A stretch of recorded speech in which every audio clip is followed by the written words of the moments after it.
Assalamualaikum warahmatullahi wabarakatuh, and good morning to you, Sir Nori.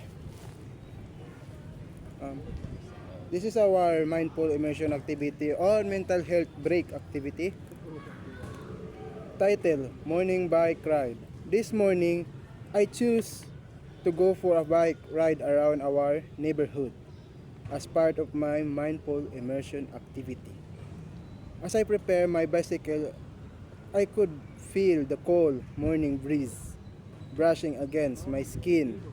I smell the fresh scent of grass and the calm air of the waking surroundings. While pedaling, I noticed the leaves of the trees swaying gently and the sky slowly turning from orange to light blue. I could hear the sound of my tires rolling on the road and the soft chirping of birds in the distance. With every push of the pedal, I felt my heartbeat and the sweat slowly forming on my forehead.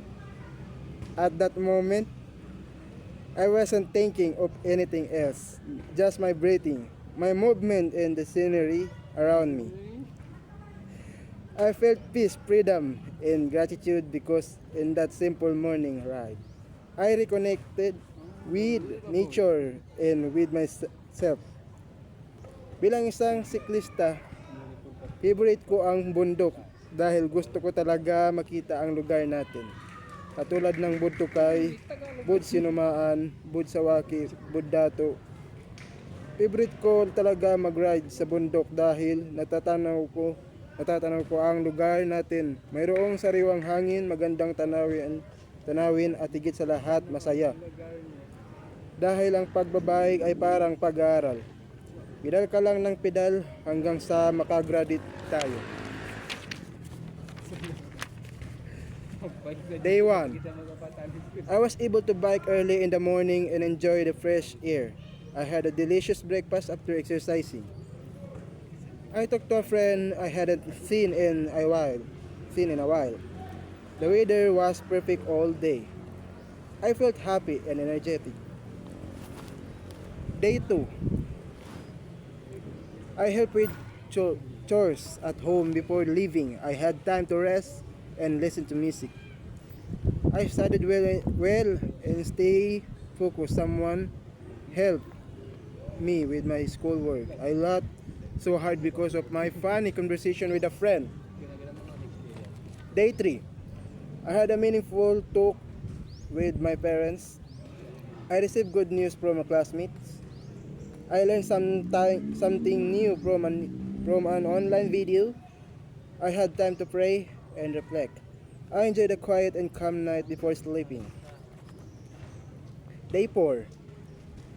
The morning was peaceful and refreshing. I cleaned my room and made it look neat. I ate my favorite meal for lunch. I received a kind message that made me smile. I felt inspired to be more productive. Day 5. I went biking again. This time with a friend. We laughed and enjoyed simple moment together. I had a good rest afterwards. I realized how lucky I am to have caring people around me. I end the week feeling calm, grateful, and happy. So, question number 1 on the part 1. So, number 1, which activity, mindful immersion, or gratitude help the most and why? Para sa akin, nakatulong sa akin ang mindful immersion kasi habang nagbabike ako, naramdaman kong makalmado at present ako sa bawat sandali. Wala akong iniisip na problema o gawain, puro hangin, tunog at tanawin lang sa paligid. Doon ko na-realize na minsan kailangan lang talaga nating huminto at i-enjoy ang simpleng bagay sa buhay. Ang activity na ito ang tumulong sa akin para ma-relax ang aking isip ko at makaramdam ng peace of mind. So number 2, what is one's concrete commitment you will make to your mental health after the break.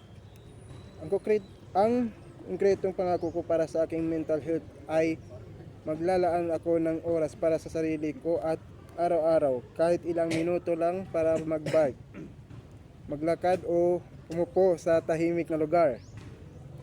Siguraduhin kong mabibigyan ko ng pahinga ang isip ko. Hindi ko hahayaan na puro stress o pressure lang ang laman ng araw ko. Gusto ko maging mas mindful, grateful at kalmado sa buhay.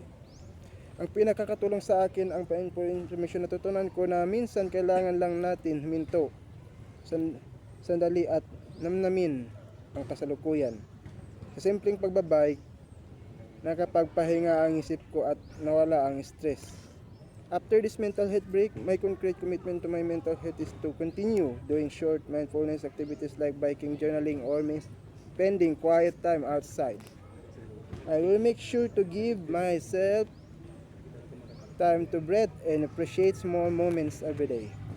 Bilang isang siklista, favorite ko ang bundok dahil gusto ko talaga makita ang lugar natin.